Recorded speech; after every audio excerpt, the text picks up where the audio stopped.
yeah, you can't go. Hi everybody, welcome to another episode of Gore to Be Gore. Unfortunately, Tara isn't able to speak for the majority of this episode, so yours truly gets to have the voice of this episode. I've got laryngitis. Voice decay. I'm just here to look pretty and support him. So, today, starting out with movie recommendation. This is one that Tara actually brought up to me, was Hell and Back.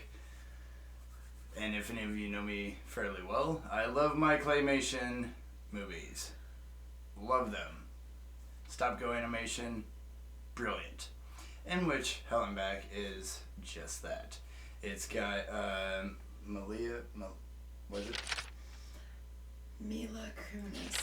Kunis. And then also the devil, who sounds like James Woods throughout the entire thing. Thought it was James Woods, but it's not. No. But it's about these carnies that through play animation, stop go animation, which is so fun to watch. They are they come across the Crime Devil book and end up going through some things and end up getting sucked into hell, in which they have to go through and find their friend and save their friend and bring them back to the reality world. And it's a wonderful movie. Not recommended for children. Absolutely not. It's like a mix of South Park meets Robot Chicken. It really is. Like, you get that feeling. And a little bit of Tim Burton. It really did have a couple of things here and there that was like, that looks like Nightmare Before Christmas. Or it's dark. Very dark. Brilliant movie. Loved it. Super recommended. The second on side note recommendation here real quick is Love, Death, Robot. What? Love, Robot? Love, Death, Robots. Oh, it's anyway, season 3 just came out. We purged the whole thing because they're also brilliant. And I am, what?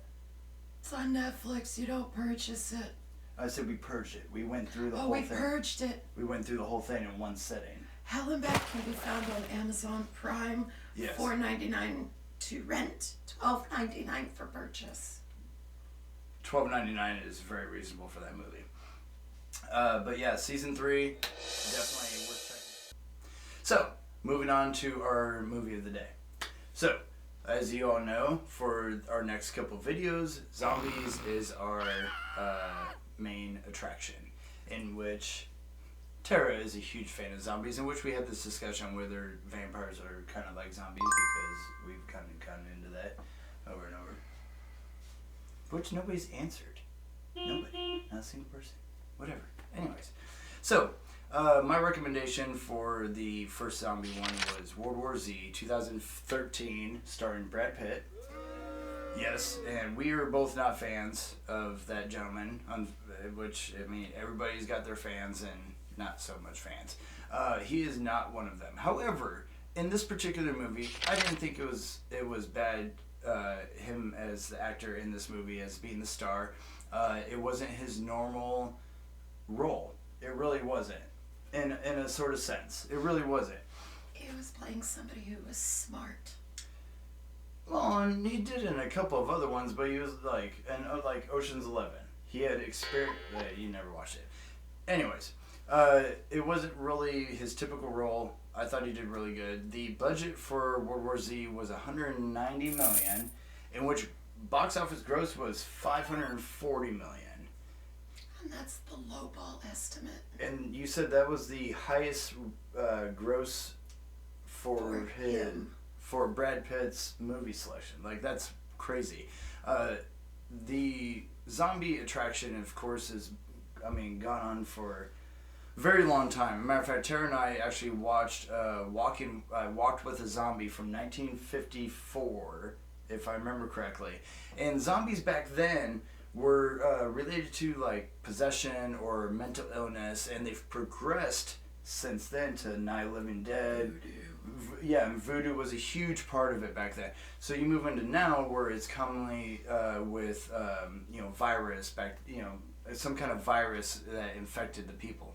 Biological warfare, chemical warfare. Exactly, which in this one was rabies.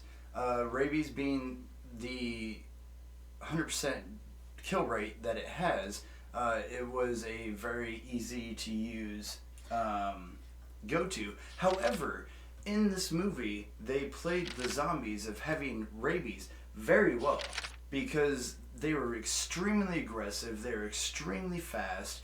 It wasn't your typical zombie at all. Most aggressive zombies I have seen in a movie.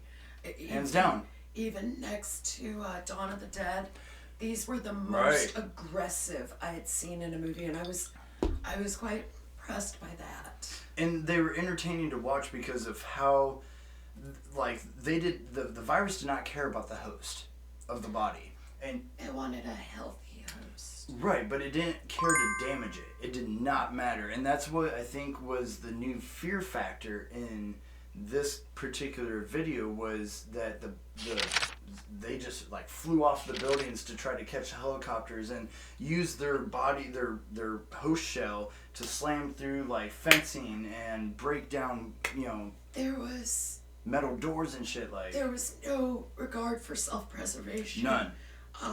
That primitive part of the brain clicked off.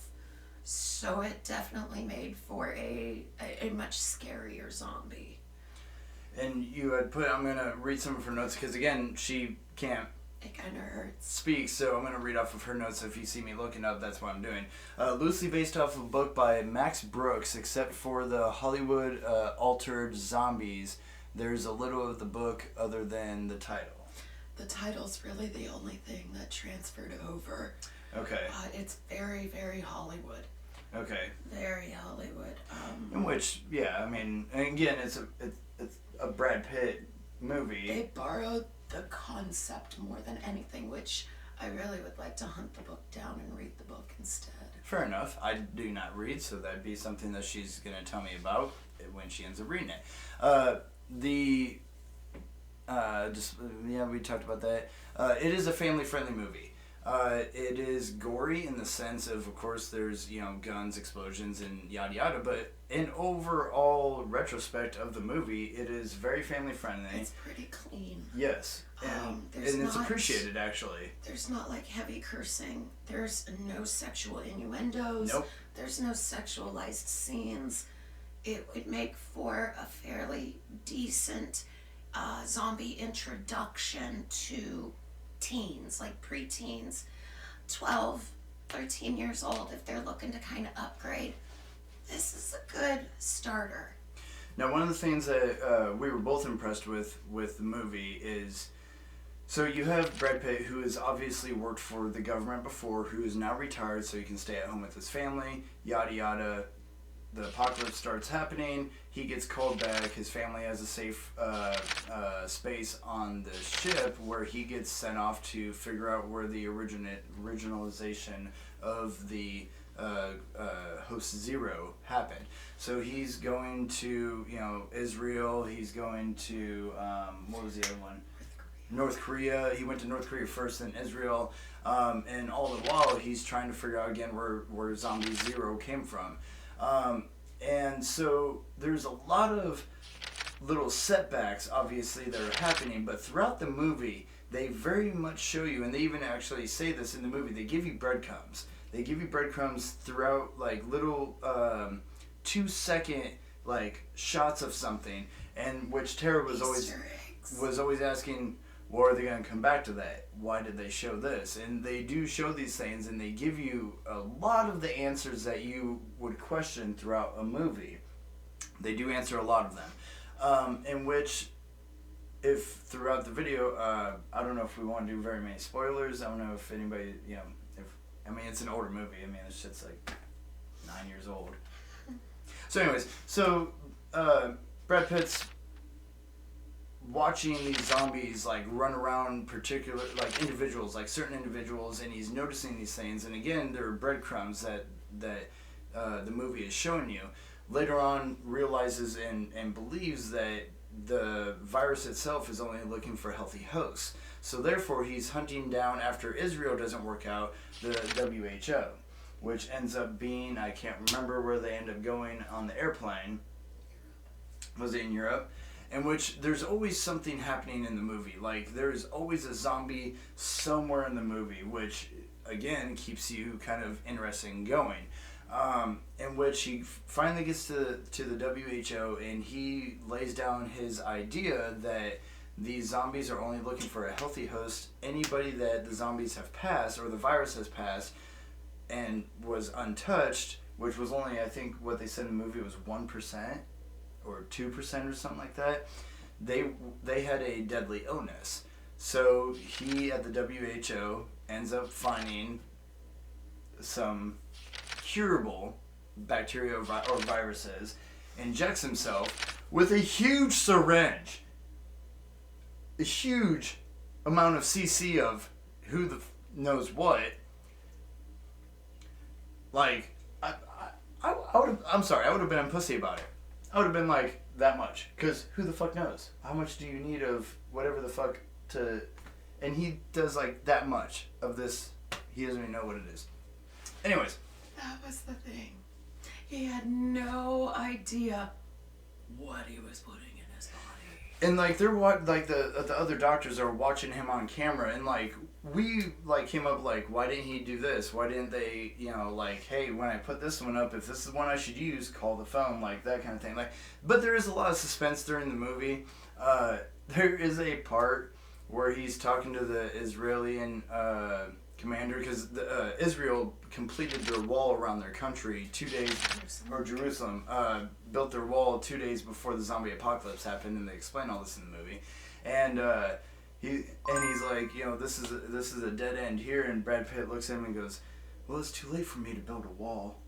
I thought that was the dumbest fucking part. Damn it, you got to bleep that out. Dumbest part of the whole movie right there, like, his sad face, like, it's too late for me to build a wall. Like, no shit, Sherlock. I did find out one little tidbit of good info. What's that?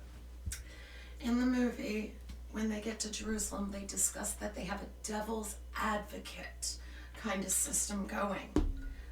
They really do have a devil's advocate. Yes. Yeah, they the nine men versus the one.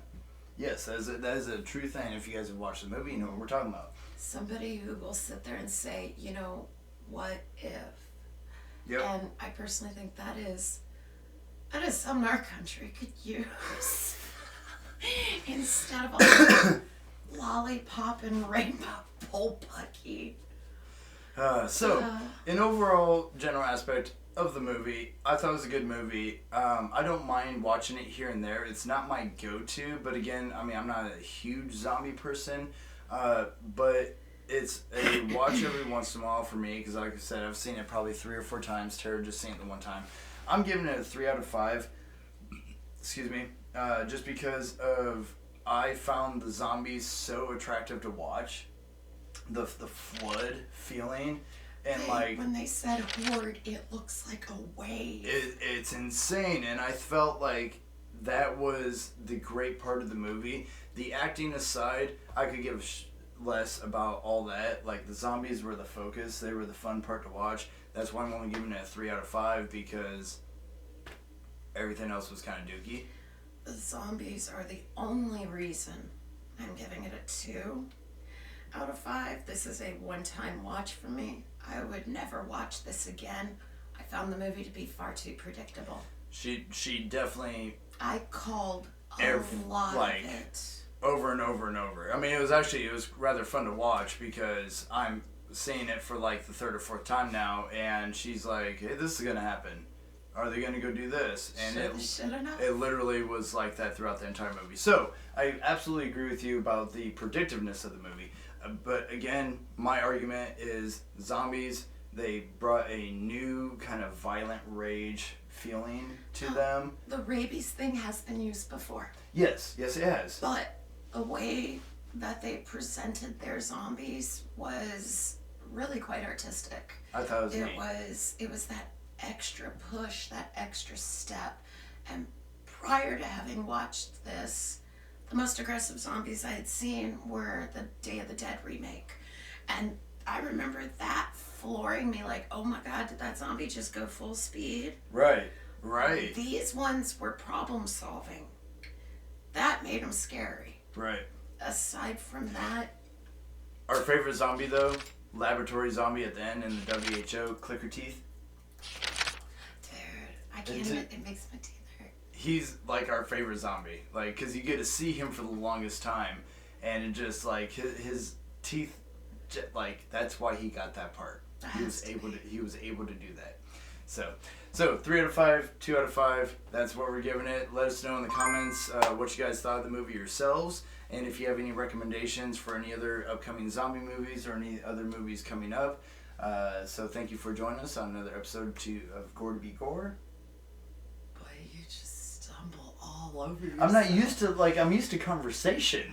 Like, it's like I'm like on the spot here the entire time. I started my medications for this today, so this will clear up soon Like, enough. I talk a lot, but like the whole time, like, it's like I'm sweating. It's actually my job that caused this. But thank you, Thank you, single guys. one of you, and you all have very, very pleasant nightmares. With you, I can be sad with you.